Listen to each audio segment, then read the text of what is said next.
Shit, I think we're live again, Rip. We've been live all damn day, and somebody just popped in the thing too. Rip's on his phone. This thing on? We got the live thing going on. Hey, we're live, baby. We're live. So anything you say right now can and will be held against you. Chris, I gotta say Chris Cage, man. I don't even know if I'll say your last name right. That's right. Yeah, it's fine.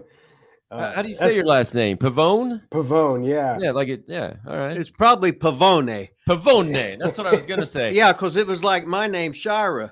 All of a sudden, they Americanized it to Shira, and it's SCIA. Where I said, "Fuck, Grandpa did that shit." Huh? You just said the F word. We're past 30 seconds, so it's okay. All right. That's exactly correct. Yep. And Pavone was the Italian, and they Americanized it at some point. Hey, you don't have any kids hanging out around there, do you?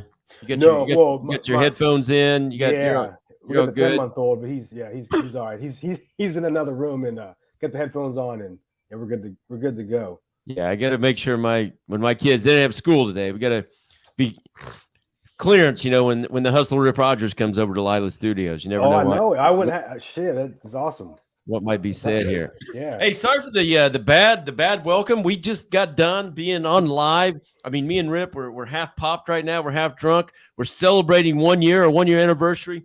We've had so many top stars come in and say hi and congratulate us today. And then we got off there, and now we're hopping right back in. Live, baby. With Chris Cage, Chris Pavone, Caylen Croft, you name it. You've been him. Welcome to the show, man. Appreciate it. That's it. Yeah, thanks, Cliff. And man, great to see you. Got Rip. So good to see you, man. I really appreciate you guys having me on. And Jeter actually, like I said, the appointment, which appreciate you guys moving this out an hour. Doctor stuff, you never know. But Jeter had texted me and he's like, "Yo, dude, I'm getting on with Clint and Rip." He's like, "Why don't you join us?" I said, "Oh, dude, that sounds like so much fun." I said, "Actually, I'm joining them at 1 o'clock Eastern time." So that is awesome. He told us he came on and said that, and I said, "Oh shit, I'm glad you said that." Yeah, I still haven't even made the link or sent it to him yet because I was trying to do all the other stuff. When I talked to you and got you booked for today, I wasn't even thinking that this was our year anniversary when I did that. So that's awesome, man. Congrats. But it's cool to have something you commit to. Then a year anniversary is cool. Yeah, dude, we had a bunch of people come in, man. Like you said, Jeter was on. Santino came in today. Nice. Deanna Purrazzo, APOC. Who else came in there today? Mike Mondo was in there today. All the top stars came on today. Turbo and Floyd was on. Yeah, the new AEW Superstars were in. We had TNA Superstars, WWE We had them all. We had them all in there today. It don't get any better than that, does it? Doesn't get any better than that, man. So what's up with you these days? You're done. You're done with the teaching gimmick, huh? Mm-hmm. Yeah, I taught school for 9 years. Which, funny enough, we can talk about this. It's pro wrestling for me anyway. Prepared me for teaching school. There's a lot of similarities that in my experience of wrestling, I was able to apply to teaching. Funny enough, but yeah, I did that for 9 years, and today I have my own business as a personal coach and work from home. And nice. Yeah, enjoy it. Then my wife and I just had a baby in the last year, and that worked out nice. And I think this is appropriate for this show. I was talking to Idol. Did it look like did the baby look like the mailman, or did it look like you? No, yeah, it looked like me, which is good. It's even much better. Oh, yeah. I remember when Marcus was born. I'm saying no, that ain't fucking mine. Then the little son bitch come out, and I said, okay, forget that. He looked exactly like me when I was little. Yeah, and Rib, I love a lot of your posts and stuff. So Marcus or Muggsy, as I remember, him, he's 20 now. Is that right? He's 25. 25. Holy, he's massive. He looks good. Well, he's about 6'2" or 6'3", whatever the hell he is. I don't know. Yeah. But he's in graduate school in California. Oh wow, yeah, good for him. He was in college. He was magna cum laude. Hell, I was goddamn I crap a keg, I think, or something like that. Wow, dang, yeah, I can't even say that. So what were you saying about your baby? You were saying something. Oh, so yeah, worked out good. Had him later on in life. And I was talking with Idol Stevens once, and he was joking. Oh, He's yeah, like, that's what you're saying. He's like, it's amazing, none of us ever knocked anybody up. And I was like, that you know of. Yeah, that we know of. Yeah. So it worked out well.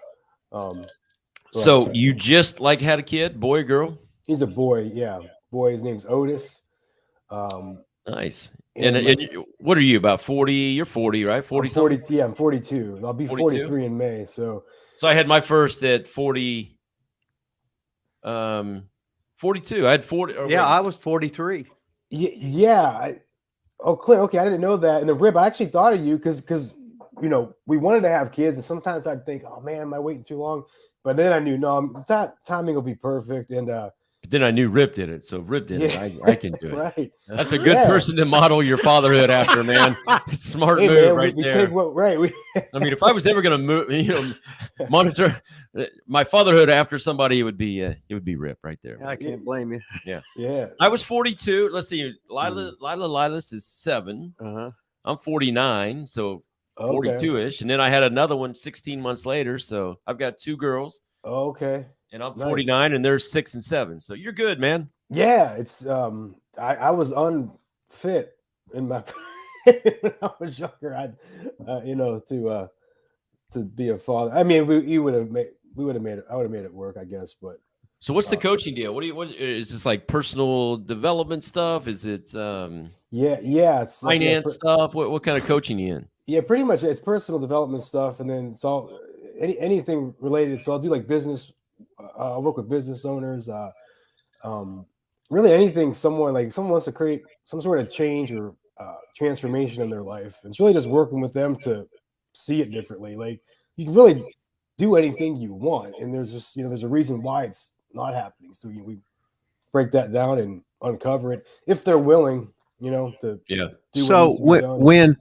When if a guy's from a non-pussy getting inside of town, he's coming to you for dating advice. So you teach him how not to be a simp and to be a goddamn alpha motherfucker, right? Yeah, we could. Yeah, if that's that's a hot item, baby. Are you qualified to do this? I want to see your credentials. Yeah, show him that big hammer. That'll be the credential. Are you licensed for this? That kind of reminds me. We got this new massage therapist we're going to. He's a guy, and I was that's questionable. Yeah, and I prefer a female, whatever. But my wife said this guy's good. He's Russian, and that makes it better. Does he have a hairy fingers? That makes it better. He's Russian. No, but he's talking. He's talking. He's like, hey man, he's like, women want the 6'4". I said, what's that? He says, 6 figures, 6 abs. 6 foot and 6 incher. Yeah. Said, okay. So I don't know. What do you guys think of that? You got the 6 incher covered? I mean, I think that'd be the most important. Yeah. Oh yeah. You're a high value man. You got to have all that. Well, the women, she offers nothing but sex, but you can spend no money. Think about whoever you want to, and you don't have to put up with their goddamn mouth. The fucking mouth. Make your fucking dick fucking shrivel. Yeah, that can happen. So my question is, going into teaching after wrestling. So I was a teacher, obviously, when I was, well, maybe not obvious to everybody, but was you 25-year man? 22. I taught for 22 years. So I was in teaching while I was trying to wrestle at the same time. You, Danny Basham, I think Tank Toblin. There was a handful of you guys that went from wrestling to teaching. Even like, I think, didn't Tito Santana do it? I think Tito. Yeah, Tito's a teacher now. Oh, is that right? Tito Santana. Then you worked with one of the Guerreros, didn't you, for a while? Oh, dude, I almost forgot about that. Yeah. That was pretty cool. What was it like going from TV, WWE, being a wrestler basically your whole life, then to being a teacher, man? To me, that transition that way would be a lot more difficult than going from teaching to wrestling. Which I did. Teaching to yeah. It's interesting. So when I got let go from WWE, I was kind of surprised. I thought they'd keep me around as, like a utility guy, because I was already kind of doing that in FCW, helping younger guys and all that. So anyway, got let go, and I just thought, man, it's it didn't have the same, like the business just seemed different to me. And I started to have some different interests for the first time, really, because I was, wrestling or else. And so when that happened, I thought, okay, well, what do I want to do with this? And I didn't want to like go to Puerto Rico, or Johnny gave, I'm gonna get let go. He's like, I get you booked in Puerto Rico and Japan, and which I think they say that to everybody. And I thought, let me just take some time and just see, what's next. And the deal way back when I started that I made with my parents was, they said, if you want to, get into wrestling, we'll be supportive of it. You just got to go to school. And so at the time, I thought right out of high school, I said, I don't know what I want to go to school for. I really don't care. I'm all wrestling. So I went to the local university, Youngstown State University, got my degree in art. I've always been an artist. I said, I'll just get my degree in that, whatever. And then like my sophomore year, that's when I started driving down to OVW from Ohio, and graduated. And I remember I graduated, took my last class, and I went to TV was on Sunday that week for Cornette and OVW because it was around Christmas, and I didn't even walk in my ceremony. Went right to Louisville. Yeah, and because that's where I wanted to be. So anyway, when I'm thinking like, what else could I do? That art degree didn't come into play quite yet. I thought, you know what? I like kids.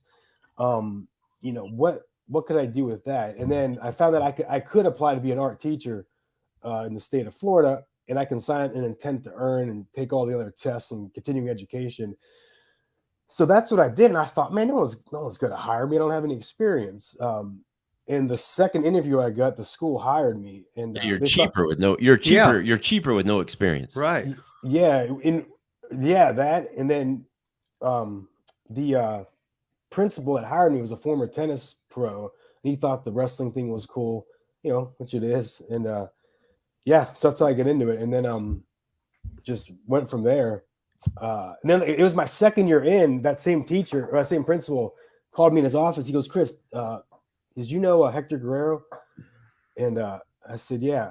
And he goes, yeah, I just hired him because I had heard he was a PE teacher. That's awesome. And dude, that was cool. So like, now like on breaks and stuff, we're talking about, he goes way back. So yeah, it was funny to be talking about wrestling in that environment. So because it was such a whole new world for me. So it was like both my worlds, coming together. It was neat to talk with him. So you go back to college. You were young. So I remember you coming because I was just getting kind of into OVW at the time when you were driving over from Ohio. What year would that have been? Like when did you start coming there? Do you remember? It was May 2001. 2001. Yeah, and I did it. Got it, and I'll look for it here in a minute if I can get you guys talking about something to give me a chance to get it. I got a clip of the Battle Royal in Muncie. I don't know if you remember this. This might have been one of your first matches. I could be wrong, but it was the Battle Royal in Muncie. It was at the high school I was teaching at. Cena was in it. I went over at the end of it.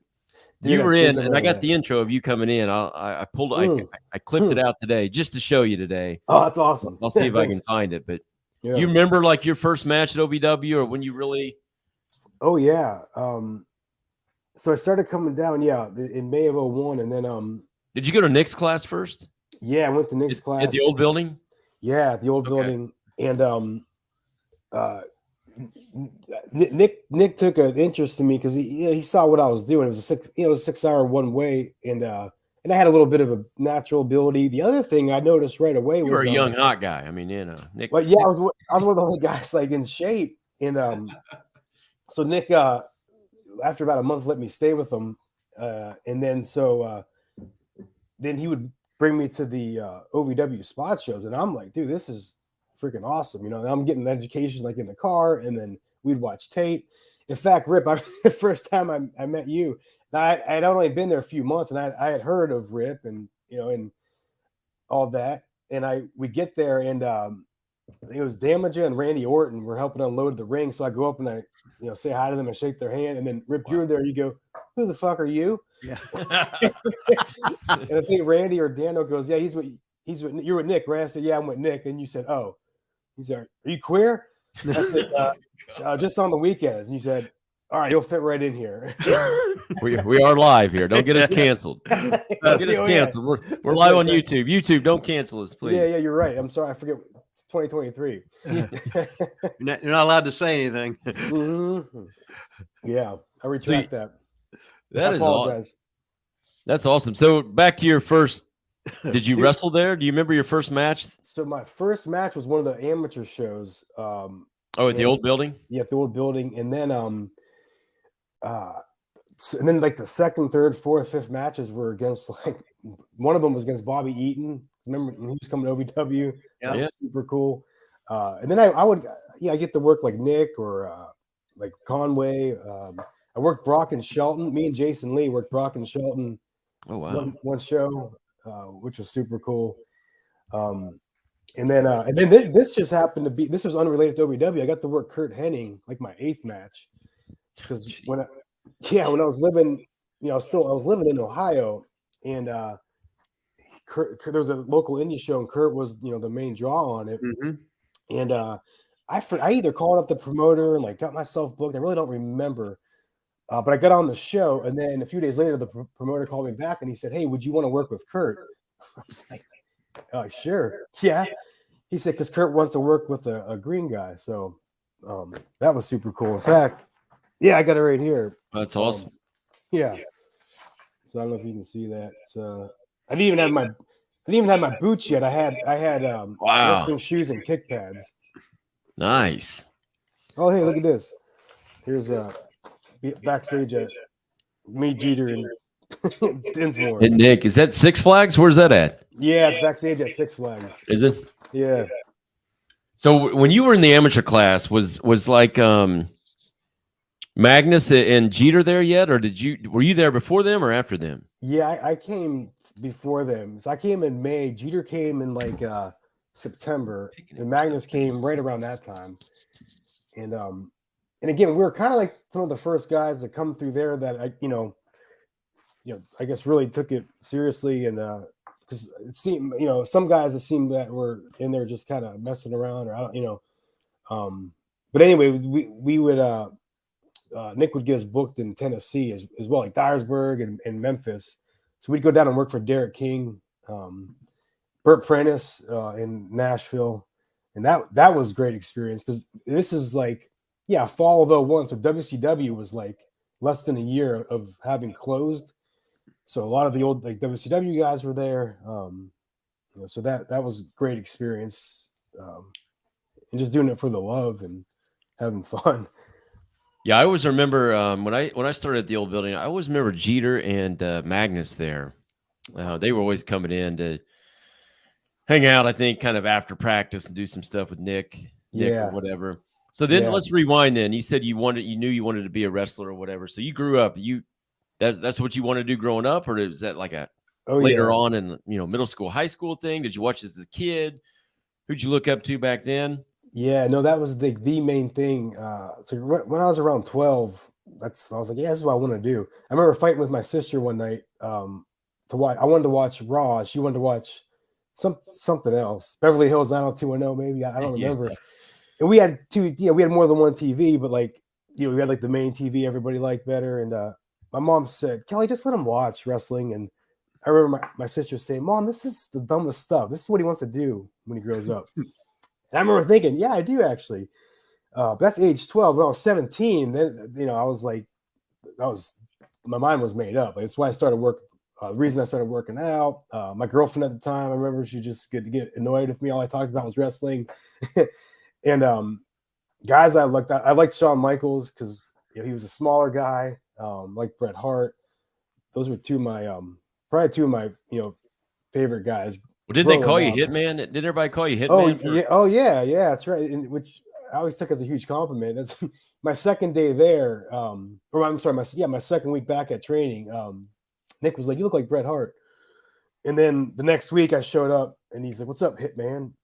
And then just caught on. Dude, that's funny too. Like when you have different names or whatever. So like depending on where I met someone in my career, they either call me Hitman, Cage, or Croft. Right. So where did Cage come about then? Was that early on at OVW? Who gave you that? Did you come up with that? Was that always kind of your thing, or? Yeah, I just came up with it. I just thought it sounded cool. Chris Cage. There was a radio DJ where I was from named Brandon Cage. That was a cool name. and just stuck. So let's get into Rip Rogers. Did you have when did you meet Rip? Did you go to like the advanced class, intermediate class? Did you have Rip as a teacher? Yeah, so Rip, right? Yeah, I met Rip at that house show I was talking about, and then I couldn't go to the. I would. Jeter and Mark went into the advanced class. I would have, but I wasn't there during the week because I was back in school. Okay. Yeah. In Ohio. But then when I moved down, it was like January of 2003. I graduated and I moved down officially to Louisville. And then Rip, that's when you were teaching the the contract, the main class. Mm-hmm. And then that November I got my first deal. And I remember coming back in January, and Rip, I remember you saying to the group, you're like, you guys are, we were sluggish or whatever, and you said, y'all want to get to that next level or not? And I just remember that felt like it was being spoken to me. Like I internalized that, like, yeah, man, I gotta let's step this thing up. So give us a Rip story, man. I mean, man, there's so many. Give us a training story, something. Give us how was class. I had to been in your class a little bit at that time, probably, because I know I was going to Rip's class for a little bit there while he had the contract still. Yeah. Because so you went in originally without a contract to his class. Correct. Yeah, he's one of the guys, about 70 guys that made it, walked in with the beginners class and got jobs. Yeah. Which is just you guys busting each other's fucking balls and getting good. Mm-hmm. Yeah. And that's that training, man. So the hour of chain wrestle, like you'd be like, man, what the? But that, you learn to live wrestling. Yeah, that's it. Yeah, and you can handle any situation. Right. You were so fucking overqualified when you left that you didn't realize that you were like professors of wrestling compared to the other goofs. Yeah. And I'm sorry, Clint, what was your question? Oh, just about practice. Rip stories. What happened at practice? Give me somebody usually always has some kind of good practice story, training story. Mm-hmm. You already told me the story on what Rip said to you when you first met him, but anything you remember from training. Sure. It could be good, it can be bad, it can be off the wall, anything you got, man. We got 37 more minutes of this shit, man. Hopefully you got a lot of bad stories. Yeah, that's awesome. There's some bad stuff, man. It'd be great. So there's tons of them. So one of them, which is really funny, me and Jeter were just talking about this not too long ago. So the practice matches we would have, and Rip, I remember you always wanted like a basic finish that made sense, right?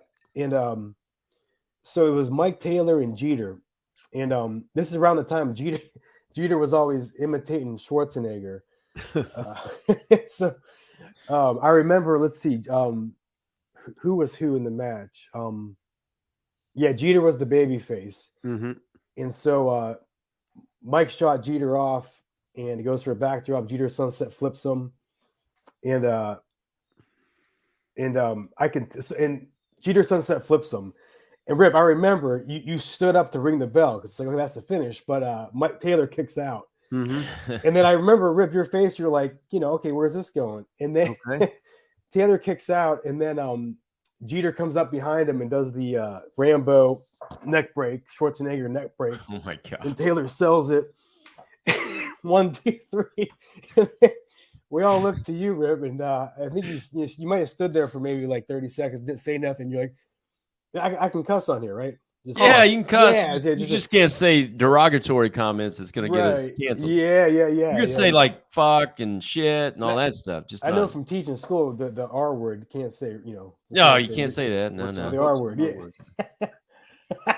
Yeah. Anyway, you said you F and R, F and R words, and you just went off like. Okay, I know what it is now. Yeah. Yeah. And dude, it was and what was so funny about, because it was so ridiculous, and then just your reaction, and you went off on them. And I remember you said, Jeter, you're good for a good fuck up about every 3 weeks. And you just tore them down in the ring. And what was so funny, Mike Taylor called sunset flip, kick out, break my neck. Like that was the start he called. That's what he called, really? Yeah. That's what I still remember, like him selling it, and it's just that's one. I always thought Taylor was pretty good, man. Yeah, he was. Yeah. I remember he came back. We did some amateur shows, like when Nick was teaching. I think maybe after he got released or whatever. Yeah. We're doing amateur shows, and then we had they started calling them homecoming, so they would always have some old OVW guys come back or whatever. And I remember it was Taylor. Mac Johnson came back out of nowhere after like 8 years of wrestling. He came back for a night. Jason Lee and who was the other? Derek King. Derek King was there. No shit. When was this? Just Nick would have like you used to do the amateur shows at the old building. I got you. Right. Nick would call them homecoming shows. Yeah. And then he would just try to get somebody. It was basically an amateur show with an old OVW guy there. Yeah. But me and Taylor had a match, and man, we didn't talk about anything. And I'm not the best at calling a match in the ring, at all. But got out there with Taylor, and he just on the fly, everything. It was. Yeah. I was impressed. Yeah. For not doing that was one of the best skills I think we were taught is to be able to do that. Then you can handle any situation. Yeah.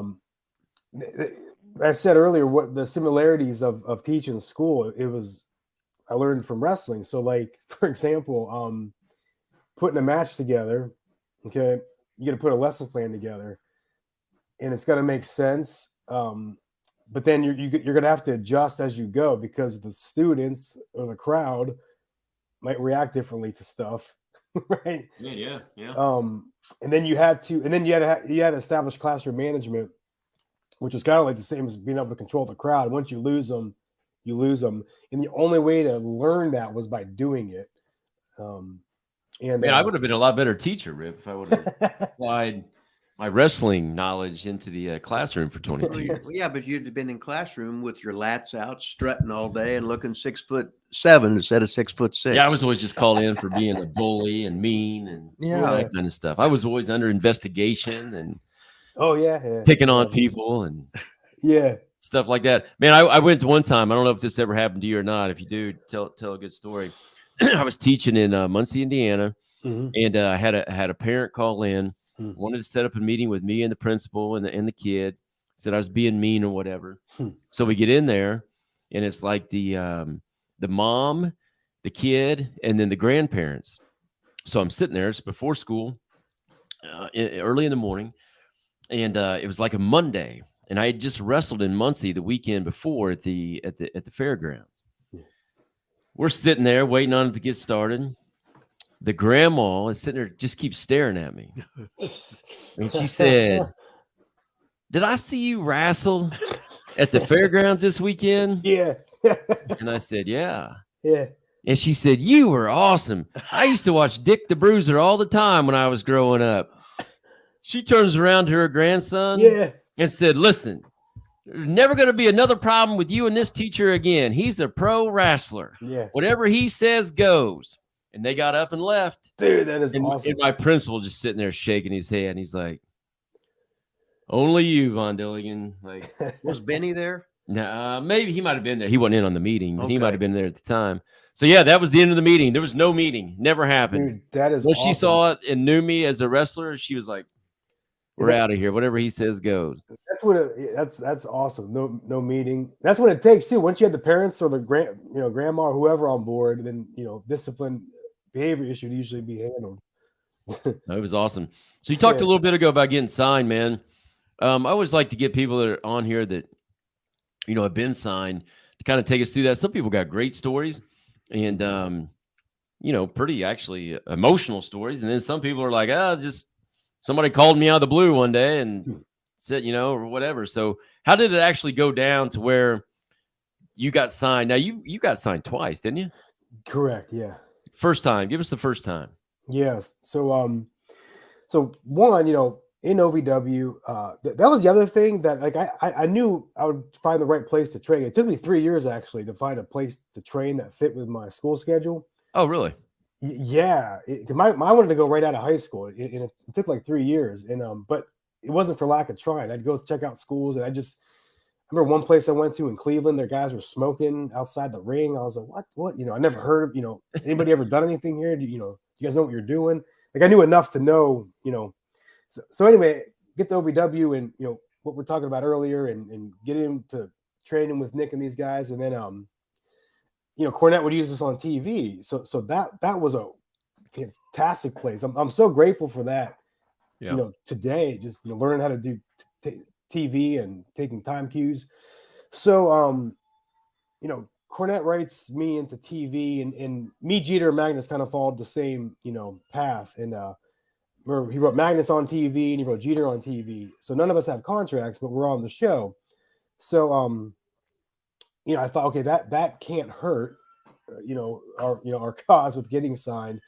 And I had heard that Jimmy would go to bat for us because he'd say, look, man, he's like, I want to use these guys on the spot shows and I can't because they got to work, real jobs on the weekends. And so anyway, Jeter got signed in April, I remember. And that was a big deal. And it's kind of like, you're happy for your friend too. Yep. Like I want that for me, but you're happy for your friend. It's like, if that can happen, if he can do it, I can. And then that November, me, Magnus, and Tank got signed together. And I remember, you'd hear stuff like Dr. Tom would come down and we talked. I remember talking to him in like that summer maybe, and he's like, you're on our radar, and the office knows who you are, and so you just keep showing up and working hard, and that's that's the goal is to get a job. And so we get back from practice. I think it was a Friday because it ended kind of early.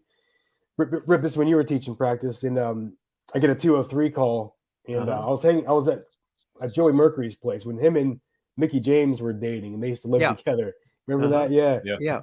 And so we're there, and I was like, oh shoot, it's a 203 number, and it was Dr. Tom, and he's like, Chris, how you doing? He's like, he's asking me all these questions, and I'm thinking, okay, I think this is where this is going. Mm-hmm. And he finally says, what's your address where I can send, a place I would send a WWE contract. And I gave it to him, and I hung up, and because I stepped outside to talk to Doc, and I came back inside, and I was like, I just got signed. And they were like, oh, congratulations. And and then Dr. Tom was like, give me Mark Capani's phone number, which was Magnus. Yeah. So I gave it to him, and we all lived in the same apartment complex. So me and Mark were living together at the time, and I walked back over, I think with Mercury and Mickey, and Mark's sleeping on the couch, and I said, hey dude, wake up, I think you need to answer your phone. And Mark just like looks at me, and he's like, dude, like, you leave me alone or whatever. And I was like, yo, you're about to get signed. And he goes, dude, stop ribbing me. And he goes to like go back to sleep. And I was like, dude, check your phone for real. And he's like, oh shoot.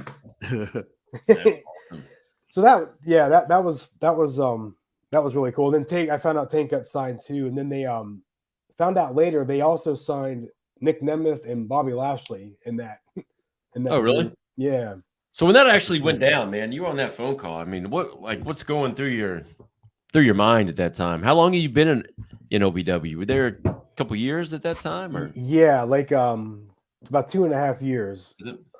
Which isn't, some cases is not that long. Right. Yeah. Yeah. But yeah, about 2.5 years. And it just feels good. That's a great, it's like validating, like, man, this has been the goal that I've been working at. And now, now it's here. It feels good.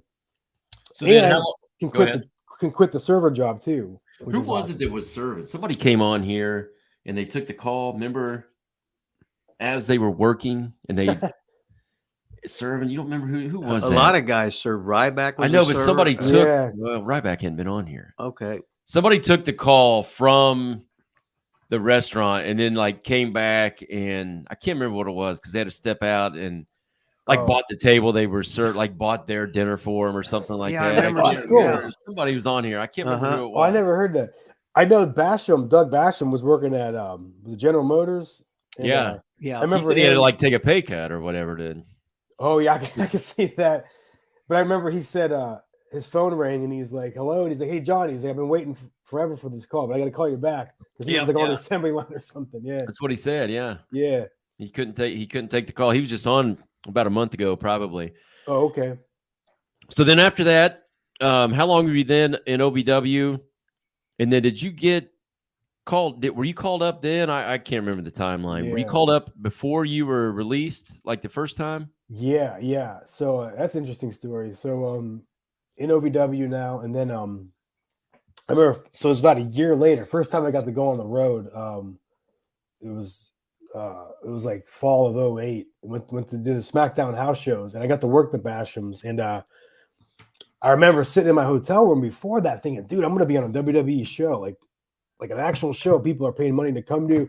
And I didn't really know a lot of people. Most of the guys that I knew that had gone up were on Raw, and but I knew Doug and Dano, like not super well, but I knew him from OVW, and me and Funaki worked them. And I remember like being in there thinking like, Rip, like you were saying, over prepared, man. I remember I had Doug in an arm bar. I remember looking around the ring thinking, dude, I can be up here. This is what I've been doing. This is just the bigger stage for it. And so I got good reports and good marks, whatever, and all that. And then that early January went back up, did dark matches, and then I tore my pec. And then had surgery, came back. And then by the end of this 2005, at the end of 2005, this is when Matt Cappotelli and The Miz were going to be a tag team. And then Matt got hurt, which I'm the one that knocked him out. And that's how we found the brain tumor. Oh, that's right. Which was pretty wild because, I never, as far as I know, never hurt anybody, never knocked anybody out. And this one time we do it, we find out he's got the tumor. And it was in OVW, right? Yeah. Because I had gone, me and Jeter went to Heyman and was like, hey, let me do something different.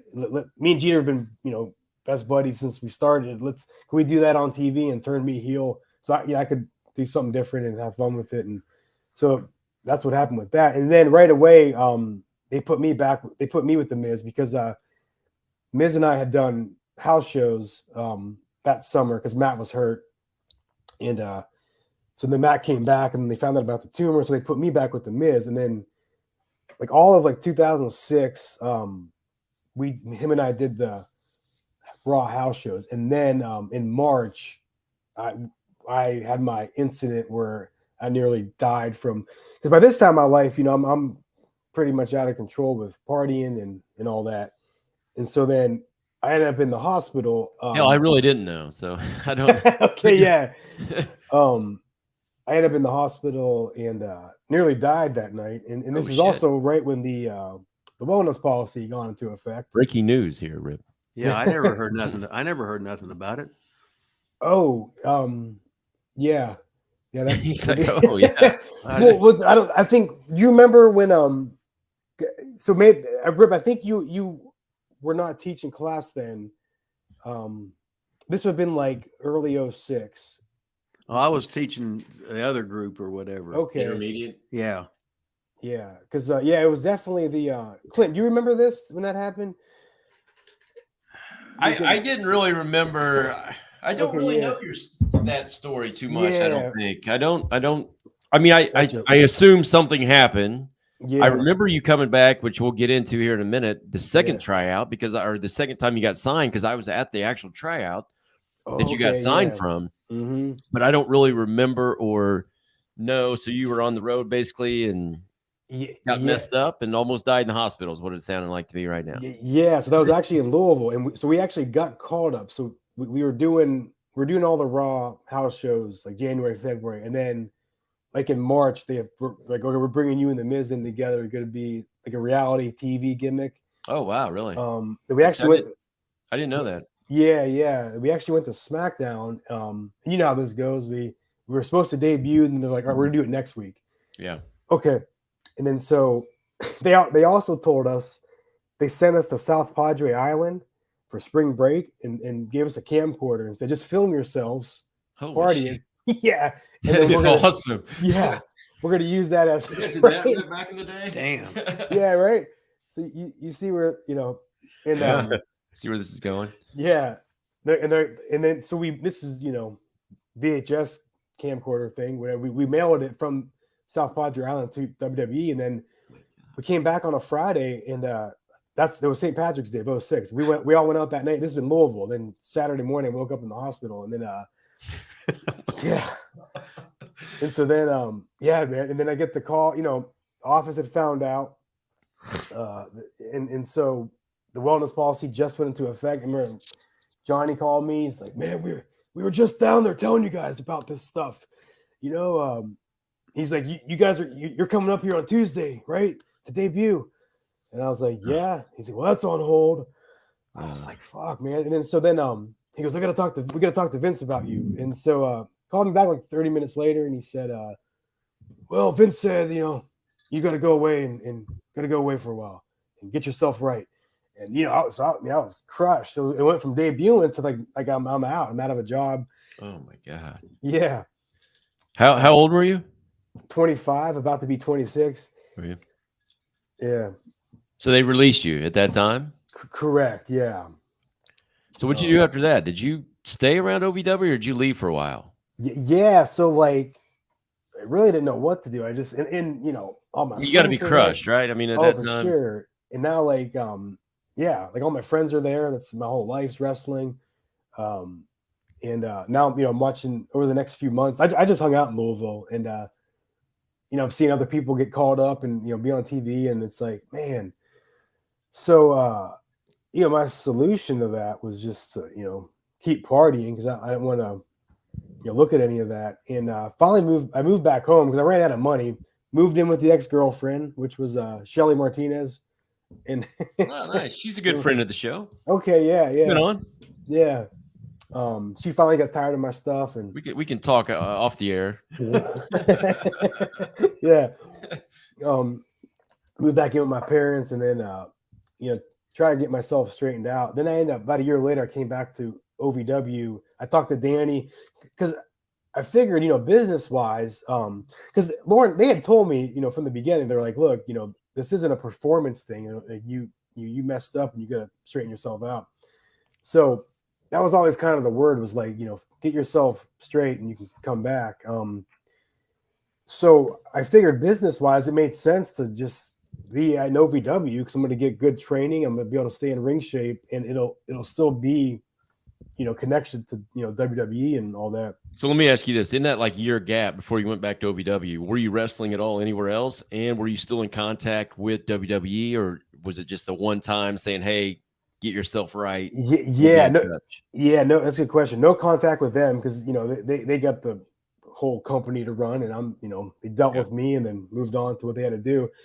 And I would get myself booked on shows and stuff. And it was tough too, especially like my ego, because I had been with WWE and I had all this great training in OVW, but this is kind of before, there's no social media, like nobody outside of that knew who I was. So it's like, right. I couldn't it's kind of, I just had to, I couldn't rely on that. I just had weren't like former WWE superstar. So, but what, so you get back to OVW then. Yeah.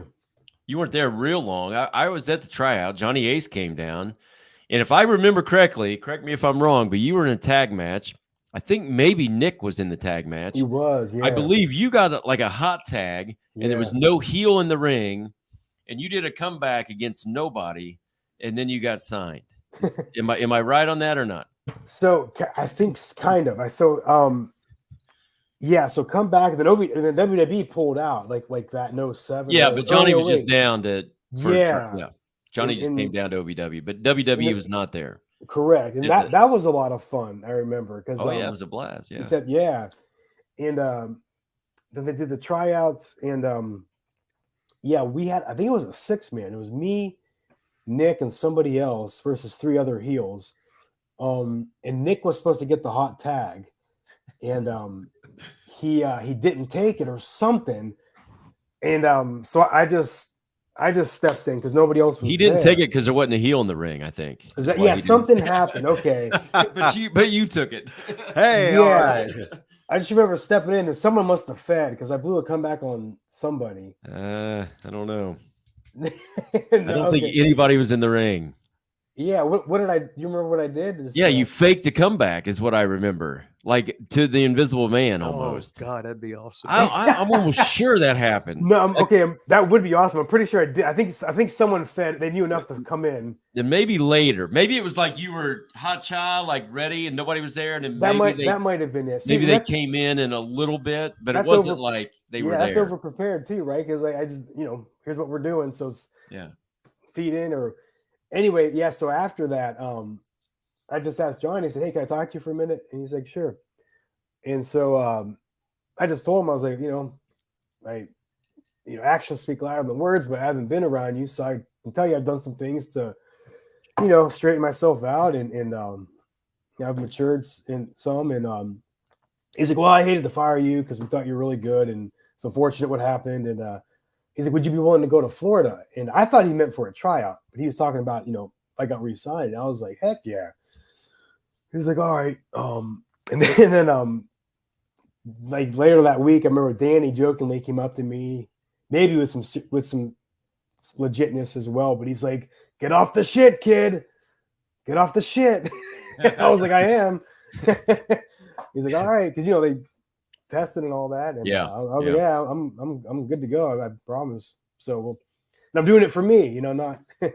But that's when I got rehired, and so that was cool because then I got my job back, and then I got to come to Tampa, which was so how long after that actual tryout did they tell you that day, that night? Did they call you later? It was actually a week. It was like it was October 1st. I remember Danny had me come back in his office, and he's like, "Congratulations, you have a job." And then, dude, this is wild. Fletcher Chase or Professor got signed that day.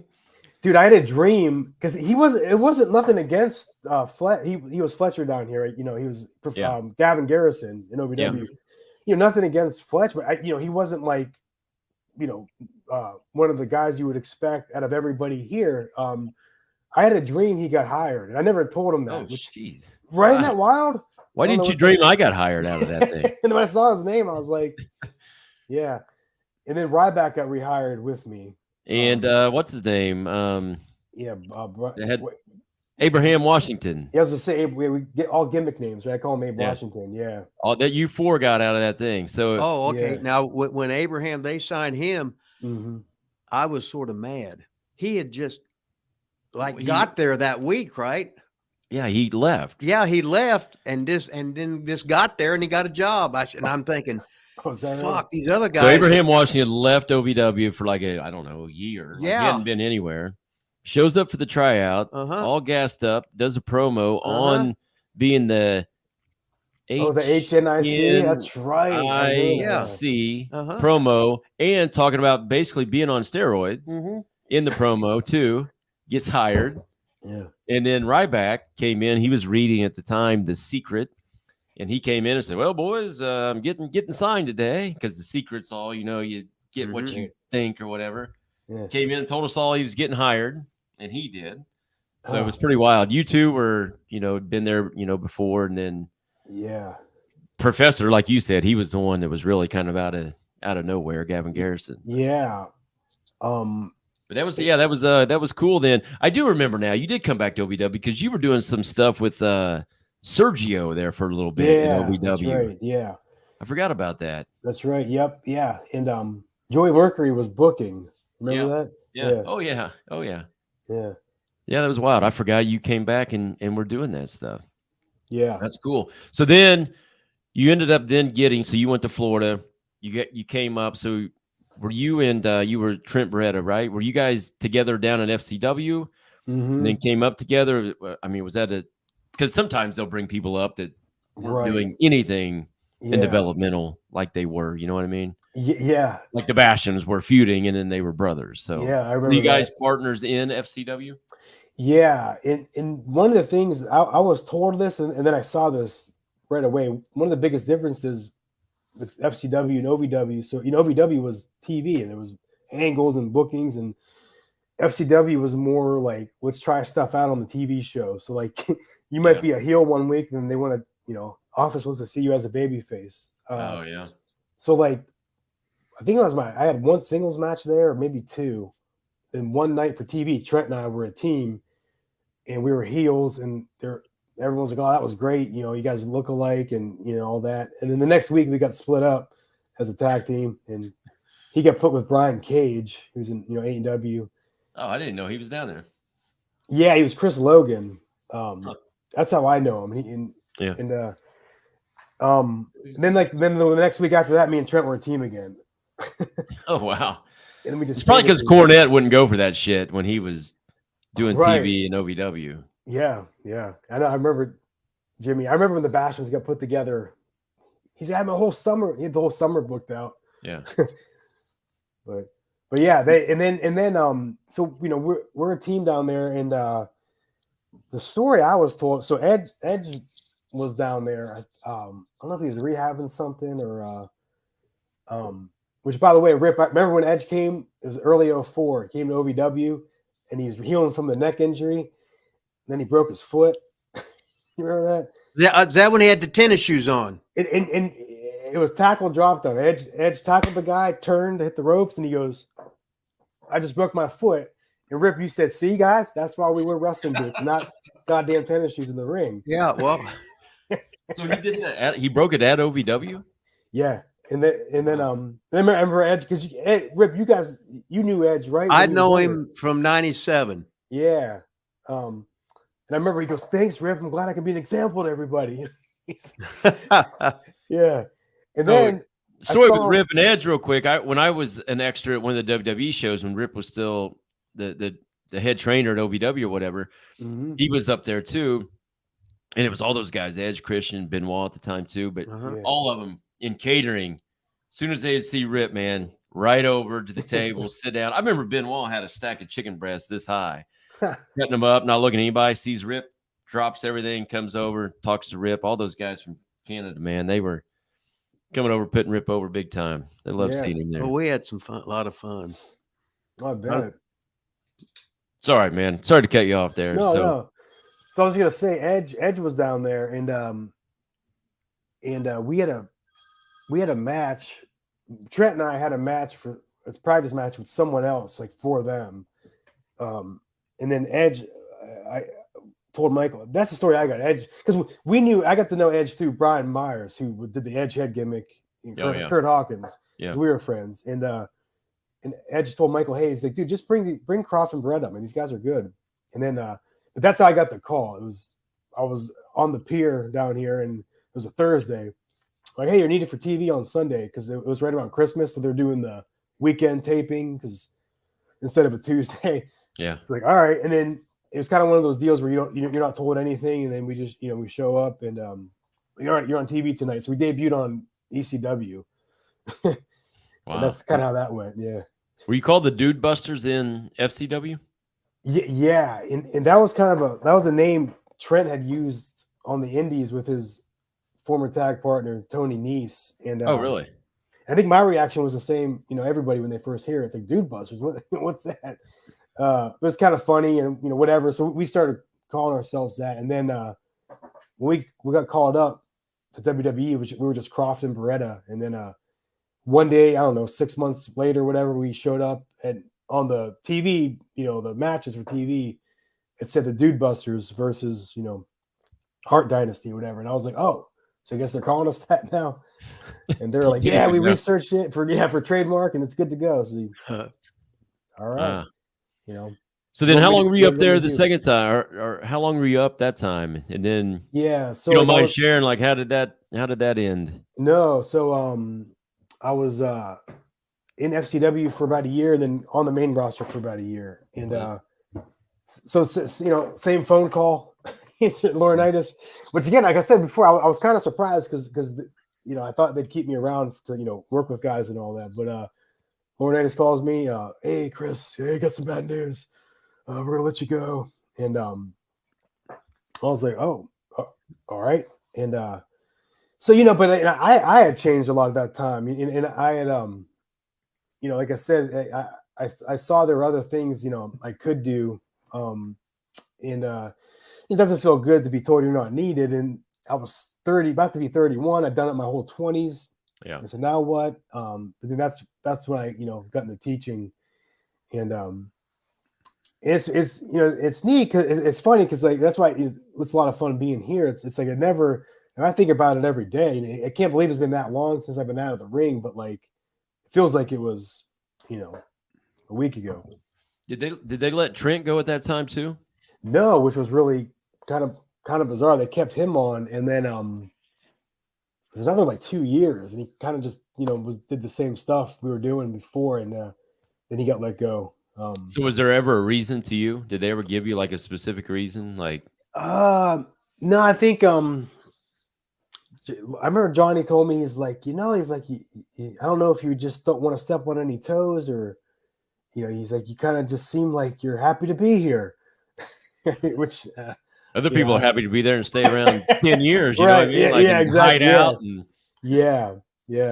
None of it probably ever really makes sense. But no, that's kind of how I always looked at it with everything they do. So you knew then? Did you know you were just done? You didn't do anything after that, did you? Or did you? No, because like it's like, man, I really had no interest in doing like mud shows or whatever. And not that there's only that out there, but I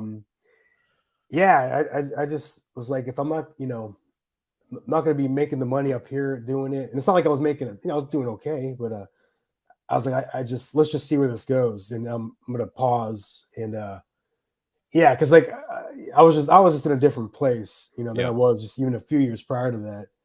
Now, do you still talk to Trent today? Now he's in AEW. He's a best friend. Has he ever reached out to you and said, "Hey, buddy, can you come and be a best friend with me in AEW?" Me and Rip got connection with Tony Khan. He watches the show on a weekly basis. So if you are interested in being a best friend, I'm sure we have that pull. We can get you on there. Yeah. Trent and I still talk. Yeah, and there's actually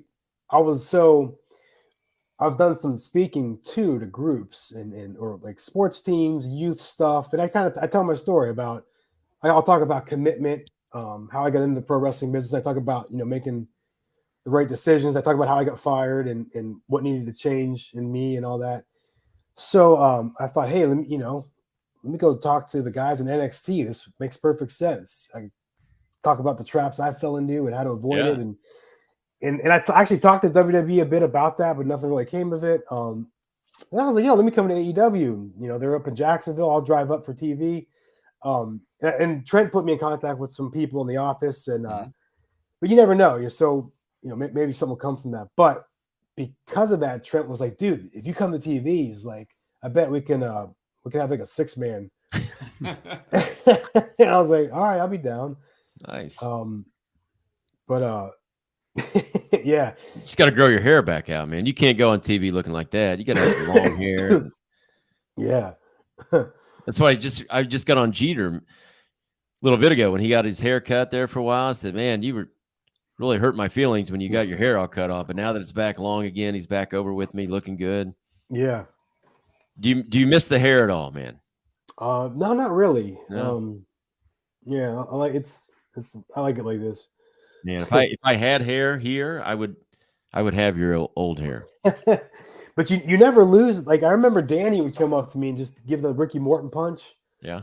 And be like, you never lose your tie. I'd be walking down the hallway and to a kid and give him the I still do it with my kids today. Oh yeah, for sure. I'm gonna see if I can get something pulled up for you here. Speaking of your hair. Yeah. Let me see. Oh, dude, no way. Wow, where'd you get this footage from? Can you see it right now? Oh, yeah. Okay. Now it just popped on my screen. This is from my old that Muncie show I was telling you about, the Battle Royal. Yeah, dude. That's what's I don't think once I start playing it, I don't think we can talk during it. I don't think, but here you'll see yourself here for just a split second. Yeah. Cena. Oh, I can hear you, Cena. Yeah, Flash. O'Hare. Look at Cena. Danny. Jindrak. Yeah. Dude, wow. I thought. Oh, here he comes. Red Dog. There's Cage. Oh, Look at him. Look at that. Look at Cage, baby. He's on the shit. Hilton. Here comes David Flair. There's Nick. Conway. There's David Flair. That's Conway, yeah. And wait, you got to wait for it, though. I mean, here's why everybody paid tickets right here, baby. No, not for Cousin Crazy. Yeah. That's not what I'm talking about. Oh yeah, Cousin Crazy. That's right.